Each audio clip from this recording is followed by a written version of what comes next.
வணக்கம். பெராமீட்டர் அனாலிசிஸ்ல one of the பெராமீட்டர்னா புக் வேல்யூவை பத்தி இன்னைக்கு பார்க்கலாம்.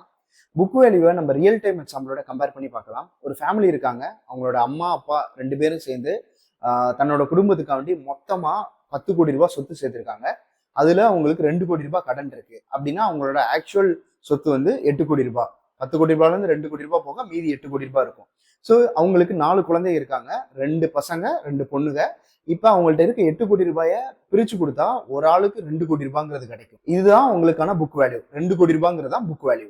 இதை நம்ம ஸ்டாக் மார்க்கெட்ல கம்பேர் பண்ணோம்னா அங்க ஒரு ஃபேமிலின்னு சொன்னோம்ல, அதுதான் இங்க ஒரு கம்பெனி. ஸோ ஒரு கம்பெனி இருக்கு. அந்த கம்பெனிக்கு டோட்டல் அசெட் வந்து 10 கோடி ரூபாய் இருக்கு. அதுல அவங்களுக்கு கடன் வந்து எவ்வளவு இருக்குன்னா 2 கோடி ரூபாய் இருக்கு.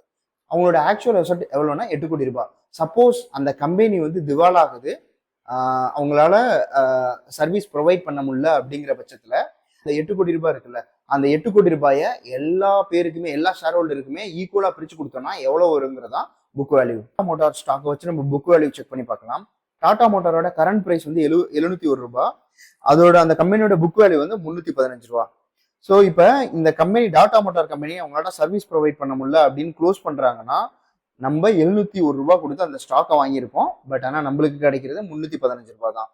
ஸோ இது வந்து ஒரு டிராபேக் மாதிரி தெரியும். நம்ம ஒரு ஸ்டாக்கை பை பண்றதுக்கு முன்னாடி அந்த ஸ்டாக், அந்த கம்பெனியை வந்து ஃபண்டமெண்டலா எப்படி இருக்கு, அவங்களோட சேல்ஸ் எவ்வளோ, ப்ராஃபிட் எவ்வளோ அப்படிங்கிறத எல்லாத்தையுமே அனலைசிஸ் பண்ணிட்டு தான் நம்ம வந்து அந்த ஸ்டாக்கை வாங்க போறோம். ஸோ அதனால நம்ம இந்த புக் வேல்யூ வச்சு இன்வெஸ்ட் பண்ணாம இருந்துடக்கூடாது.